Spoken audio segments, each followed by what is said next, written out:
the reason I think of Hohenschönhausen prison as a reference is because since 1953 they've been, well, I mean, hey. So basically I'm just introducing really the beginning of what I'm working on, and the first project is a Hohenschönhausen prison project, looking at that as a reference. So it's actually very close to here, it's about 30 minutes, and well, what it was a prison for the Stasi. They used it ever since the end of the, well, first it was used by the Soviets from 1940, right after the war, like 1946, 1947, and then... Did they build it? It was actually originally a building by the Nazis, okay. And it was used as a canteen. Okay. And then they needed a place to put people, basically. So they just kind of shoved people in, and a lot of people died just because the conditions were super bad. And then in the basement, they forced the prisoners to build cells for themselves, basically. And so that was the first version of the prison, and that was from like 1947-ish until 1961, I think. And that's the photos that you see up here. So these are the, it's called the U-boat, and it's, these are all the photos from the old prison. And then they started using, so that was when they were primarily using physical torture, and then they started using primarily psychological torture after Lenin died in 1953 until it closed in 1989, 1990. And for this, they created a new building that would lend itself more to the psychological torture they were intending to use. And that's where I started to get really interested in it. Basically, like interest in space as a tool for psychological manipulation. So what I'm really interested in doing is primarily, firstly, like through photography, cataloging the sort of mechanisms that were used for spatial psychological manipulation, and then sort of drawing from that to create sculptures and installations that aren't, I'm just to be clear, like I'm not interested in spaces of torture per se. What I am really interested in is spaces that are psychologically extremely powerful, and I find often those things that are very powerful are often used for bad. And so I'm interested in drawing from that to create something that's not necessarily torturous. So just to give you like a sense, so the the first parts, I guess I'm still interested in it. So for example, like this light would be on 24 hours a day, and you're like in a cell that has no windows and nothing but this pot, which is your toilet, and you might be with other people, so you might be having to use that toilet in front of other people, but most of them were solitary, so which is, of course, like worse as well, because then you're in solitary confinement. So I guess what I'm kind of working to do is to work with this like sensitively, because of course like people were tortured and were dying here. At the same time, like to not be afraid to draw what I need to from it. It's a bit tricky, of course. So I don't know how much to get it. Like I could talk a lot about like the details of actual prison itself, but that's probably not the best use of our time. I don't know. I guess what I'll talk about is like the specific things that I'm sort of working with. So primarily in terms of like the psychology of the space, they use a few techniques that I find very interesting. One is, of course, isolation, sensory deprivation, and so of course then neurological deprivation, and disorientation. And these are all things that I find interesting, because once you abstract them from the specifics of the way they did it, these are all tools for like strongly psychologically powerful spaces, I think. I would like to know, why are they being tortured? Okay. So it was in East Germany, and primarily they were political prisoners. So it depends on the time period. Right after the war, a lot of people were put there for being suspected Nazis, although a lot of them weren't really, or of course, like if so many people were. And the time right after the war was a bit complicated, I guess. But so from the early 50s until the 90s, a lot of people. Hello. You need the door. Okay. A lot of the people that were put there were political prisoners, primarily trying to escape East Germany. So if you were caught at a failed escape attempt, for example, then you would be put there. Some people were criminals, like sort of traditional criminals, but primarily it was political prisoners, primarily people trying to flee. So for example, if you were caught literally trying to escape, or if your family or friends, or if someone's spying on you, give you enough information. Yeah, so it was mainly people. But that was only after 61, wasn't it? Before that as well, but after 61 was when they had a new building to put them in. Okay. Yeah. Okay. Yeah. But I thought one could go to West Germany freely. Okay. The wall was put up because Yeah. they didn't want that to happen. Yeah, yeah. After a certain date. Okay, I'm not sure the exact date where it changed. Yeah, because 61 was when the prison. It's also when the wall. Exactly. Yeah. Yeah. Yeah. I need to clarify that. Yeah. Detail. Okay. This is Rainbow. Hello. Yeah. So then in the new prison, I'll just kind of go through a few of the tactics that were used. So basically,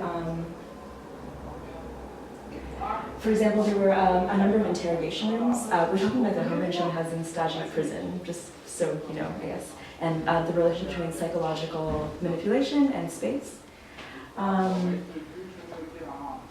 So for example, one of the primary reasons of having people there was to get information from them. So there were a lot of interrogation rooms.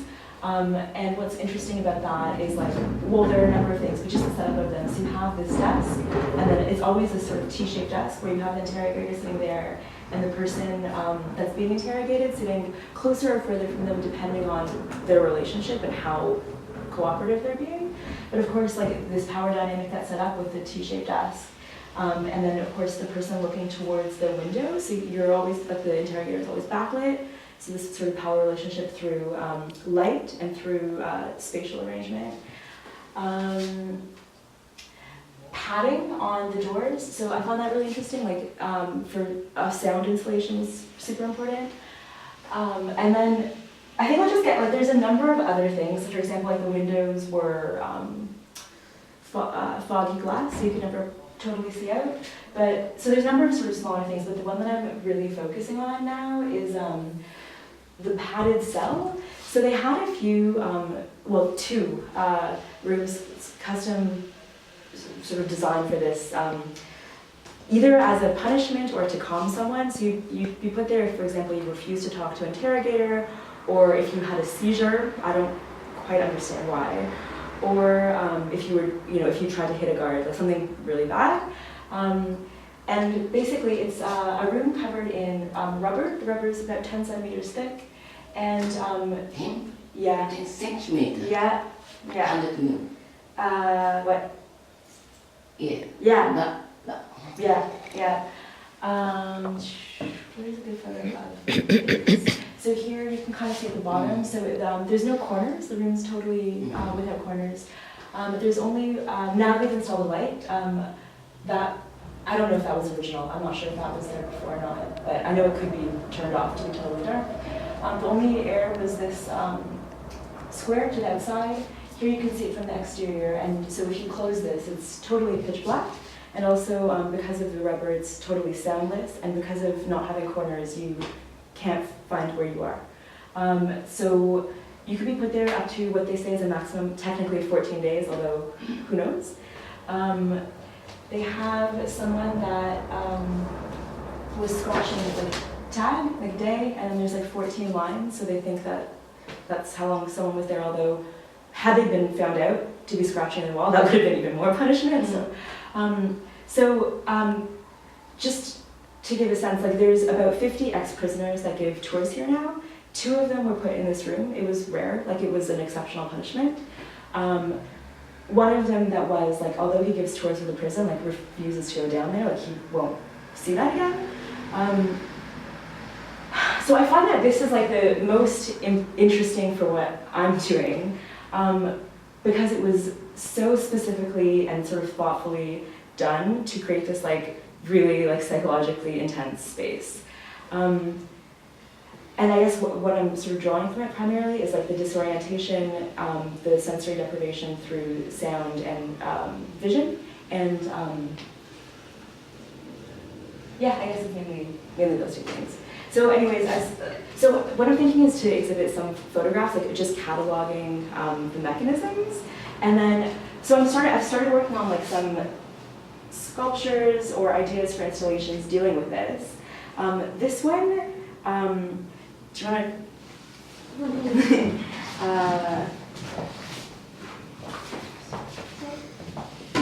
So it like, anyways. So basically, the idea is that well, the way like the narrative behind it is that like you would enter here, and then like so there's this getting smaller and smaller as you go in. So like you enter there, and then you enter there, and then you would enter there.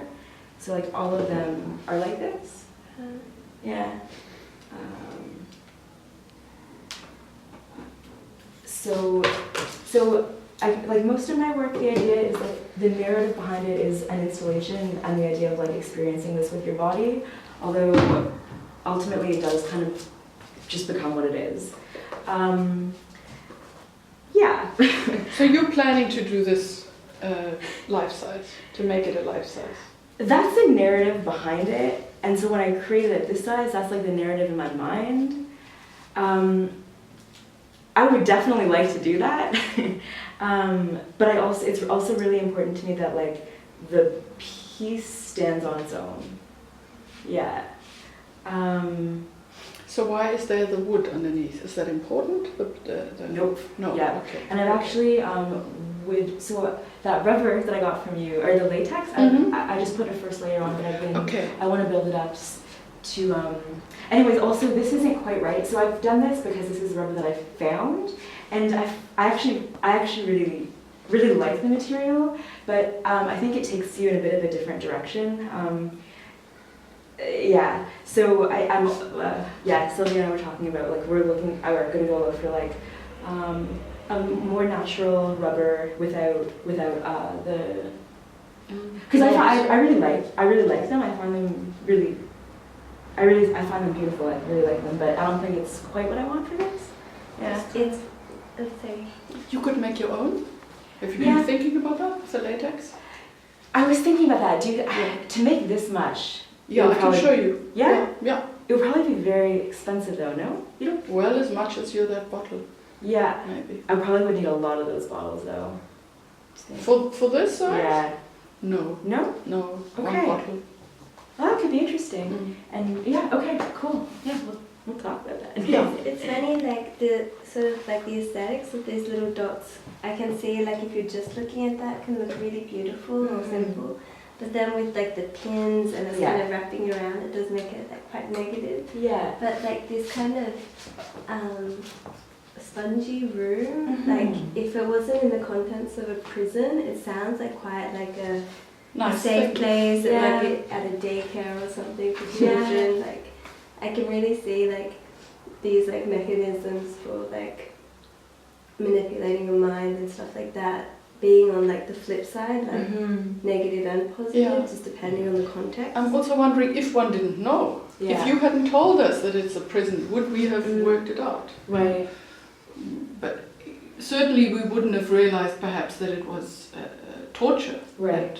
That people were tortured there. Yeah. I don't know. Did you have when you went there? Yeah. But you had a preconceived notion. Yeah. But if you hadn't, do you think you would have kind of felt that kind of? It's funny, when I went there first on a tour, it totally felt like it didn't feel anything. But then I actually, before I got the pass, I actually just went back and see if anyone noticed me, and they did notice me very quickly. But being there alone and not actually being allowed to be there felt really bad. Yeah, it just felt really bad. But maybe also like because of the knowledge of the memory of that place, like it's hard to say without that. Yeah. Are you planning to have is it just a wall you're talking about, or nothing about floor or? I think it's the whole thing. Yeah. Whole thing. The whole. more than a wall or floor, it's like a experience. So whatever is required to create that experience, I think. But do you actually feel that, are you trying to transport that? No, I think more what I want to do is draw the lessons from it and use them to create powerful experience. Yeah. I think I keep thinking about Richard Serra drawing. Like something not like it's like big covered wall sort of things, but it's not just straight. It's charcoal drawing of just little tilted, but when you come to see it, I think the space changed a bit, like with the one piece of paper, one piece of drawing. So I thought that, you do the market like make this, but to experience in it is quite, I think, very detached. It's become more object than space. Totally. Totally. So I'm not sure where you're going with it. But maybe once you're photographing it, right. perhaps we would get. Remember maybe, your first photographs of your your small installation. We did get that spatial feel. Like that's kind of because I've thought about exhibiting the photographs of those works instead, and it's so unsatisfying to me. Like, because I like that you get the perspective and like it gives you a specific viewpoint, but like to me the photographs are documentation more. Like it's so untactile. Like it's really unsatisfying to me. And if you were to, like you say, if they were big, those photographs, and you would manipulate them somehow.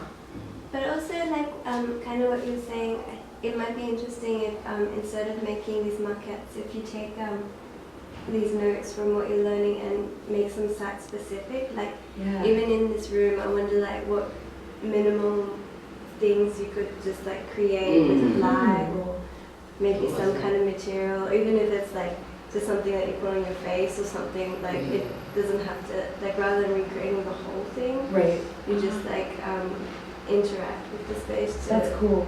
give it I think goes along with something can be interpreted as, like you said before, something really essential and good, and it's your mind that also makes it a negative. Exactly. And what you're saying, you're making it more into it within yourself. And when you were talking about the space, present space, you mentioned many times the word it feels to you, like it feel to you. So I wonder, like at the same time, you also mentioned about these kind of specific components that's actually physical, like the thick wall things. So I wonder, like when it comes to this object, then it's like very much about material, like the, as if with the blackness and the kind of rubber is kind of very obscure material. It's not transparent. It's kind of a very tough at the same time. So I somehow feel like maybe is that your choice of material, choosing this rubber, is based on the kind of the choice is based on the feeling that it gives to you, or is this material by itself of importance to you? Because if the material is not important, then like maybe you would not mind presenting them through photos as digital form and flat image. But if material and the sensuality of this kind of a thing is important, then maybe that's the reason I wonder that you don't want to use photos. Totally, like the material is super important. No, totally. And exactly, like it's that lack of tactile quality. Primarily, definitely. It kind of just reminds me of Joseph Boyd's work, the felt and all that. Cool. That's funny, because before this I was working primarily with felt, so that's funny. That's cool. Okay, so there's a couple other small things I can show you guys as well. There are like parallel projects. So just to kind of explain what this is, and I'll go through this quickly. This is total total emigration from Germany to other countries by country from 1952 to 1990. Total immigration from 1952 to 1990 to Germany, and the total migration balance, same thing. Total emigration 91 to 2013, immigration 91 to 2013, and balance 91 to 2013. Then there's a big gap in the data from 1938 to 1951, and then this is the data for 1933, 34, 5, 6, 7. So basically, what I'm And there people were leaving mainly. both coming really? also, yeah. What's the balance mean? Is that like? So for example, like the total immigration to Germany in 1991 from Belgium was 4,521. The total emigration from Germany to Belgium in 1991 was 4,401, and the total balance would be like, I guess one. Yeah, exactly. So one thing I sort of, so like you could talk about this in many ways, and I was going to do it as like a really small side project, but it turns out it's actually like a really huge project once you get into it. And there's a lot of different things you can pull out from this data that's like interesting, but looking at it like in terms of contemporary issues, one thing I found really interesting is like, people are always talking now about like, like there's too many people moving to Germany, like there's not enough air for everyone to breathe, like that kind of thing. And like I find it really interesting that there's also like a huge emigration as well, and people don't talk about the other side of it. Like it's not just immigration, like people are leaving too.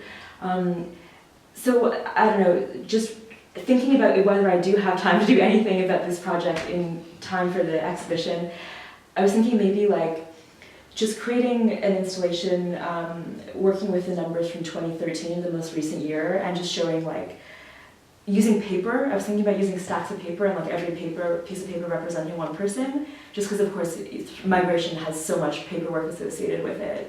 And so, well, I don't know, if I really have to choose where I focus this energy in the next 2 weeks, but there's like the Ausländerbehörden, yeah, and my next step was kind of to go there, trying to find a piece of paper that is a good representation of an individual, and just making stacks of paper for every country, immigration and emigration. That was kind of like the next project I had in mind.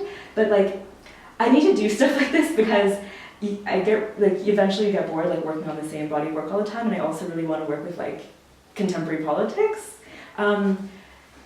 But I can see like the correlation between like your tunnels or like passing through or just different experiences where like people are coming in and going out and just like, that's interesting. Yeah. Huh. That's cool. Where do you get this information? From the DStatis, it's the German Federal Statistical Agency. Would you have to physically go there? No, I've been emailing with. Okay. This man. It's freely available. Yes. But for example, the data from 1938 to 1951, I'm sure something, some is more available than others. Yeah. And I find it interesting, my grandmother was saying to me that after 45, nobody wanted to be in Germany and people just left. That's interesting. And now it's the other way around. Yeah. How things can change, yes. Just by, exactly. I don't know what. Exactly. And of course in the East, like, no one's leaving East Berlin now. Like, yeah. Yes. And births and deaths are sort of exit and then filling as well, aren't they? Yeah. About the stats. Which is funny, yeah. Also, like, in this work, I think there's like, one of the things is like thinking about the relation between physical movement of the body, and so physical movement and psychological movement, and the relation between thinking and walking. This is a very different type of journey, but it has a similarity. I think the key word that you threw out earlier is the word desire. Like people come in and out of both based on the same reason they think there's somewhere that has better thing to offer. Yeah. And also the idea of a person can be replaced with another person. Because the people coming in are totally different people than the ones that are leaving. So how can you put a number? It's just a number now, but they're people. First of all, they're people, but also they leave for different reasons. And there's a whole life behind it. Like this balance kind of figure, I feel like it's really funny. It doesn't make sense. Yeah, exactly. Just one person is left and another is coming in as if Yeah. It's just a number, so what's the problem? It's funny. If you could like link out the exact people that replaced each person, like did Yes. you know in 19 Statistically. replaced you. There you go, Grandma. Did you just that? She took my place, so I took Oh yeah, exactly. That's very funny. I think more like if you think of a country as an organ or body, then it's almost like changing the blood or something like Yes. Mm-hmm. Yes, you're right. That's it. Exactly. It's a totally different blood that's coming in and leaving. Yeah. Yeah. And I guess blood is interesting because, well, it also becomes dangerous It's because kind of it's, circulating and it's providing what the body needs to be alive and so on. And it cannot be sustained there forever. And just a kind of So it's a sense that balance, you're working on balance with, or yeah, I guess. what's the, in out that, yeah. Huh. It's become balance, become something else. I don't know, Yeah. it doesn't have identity at all. It's just a Exactly. number, and then balance doesn't make sense any. Mm. Yeah, Yeah, it's yeah. even when you It's set what the it blood is. and the flow, and it's going on, but when you become balanced, it's something out of this circle, Right. sort of a feeling, but showing something, right? Like, okay, this one is, this year a bit bigger, Japanese or Yeah. Canadian came in out, or Right. yeah. I Yeah. don't know. Like I guess for me, like I found like the total balance to be like not that useful of a number. Exactly. Yeah. Mm. It's Yeah. Don't you call it is patient? I mean, so what? Right. Right. There it looks good. Sure. Sure. Yeah. It looks fine. Yeah. But it's not. Right. It's kind of trying to, I think this is what human nature is about, trying to kind of explain it, put it into a box, and then it's fine. Exactly. Of course, looking at this data as well, like there's tons of information that's not there, like anything that's like not legal. Yeah, exactly. Yeah. Illegal immigrants, for Yeah. example, aren't in there. Yeah. I think sometimes with this kind of approach, I think a visual artist, if somebody who study or profession in statistics, they would have a totally different approach to this kind of boxing, and they would just do such a different kind of extraction and planning, and maybe for the policy making and so on. Yeah. But that's a totally different kind of a mindset than what we visual artists might think of. Yes. We're thinking of in terms of balance, in terms of the stories behind it. We're thinking about the people. Yeah. But I mean, like for people who can work on that level of abstraction based on this. Yeah. So sometimes, it's not something that I'm working with personally. Yeah. But I just imagine there can be a very big difference. Yeah. Somehow I felt it's some sort of, if you got the system going, it's gonna be great to become painting or some drawing. Like that number, with the number and a stroke or number, or some sort of simple system. Yeah. So you are following that to show the one piece of paper. Or, That would be interesting. yeah, so, I mean, I think the paper gonna be, I love the paper, stamp paper, I always love to see it, but to come to the show, it's quite a, blank paper, right? Brown? Blank. Yeah. Blank Okay. or maybe not blank. Maybe a piece of paper from the Ausländer Behörde, No. like the place for immigration in Germany. Okay. Maybe a place, but that's like those are two different approaches, like the stack paper, or like what you're describing, like a system of conversion to a visual language. That could be interesting as well. Oh, different kind of paper. Because they're different people.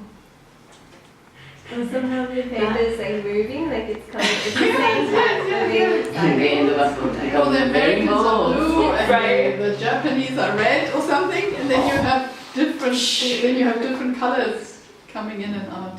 But I think it's interesting that we're talking about how maybe we can try to make paper different, but because in an office situation with the state government, the usual norm is that all the paper are the same. And, Yeah, exactly. And maybe so it's exactly the reason that the fact that we are talking about wanting to have a variation of paper with extra unique quality and the textility to it is actually speaking of the fact that these paper are actually very same and mono and cold actually. And that's why it looks, like that. It's kind of balanced it and made it, flattened it into a thing that's okay.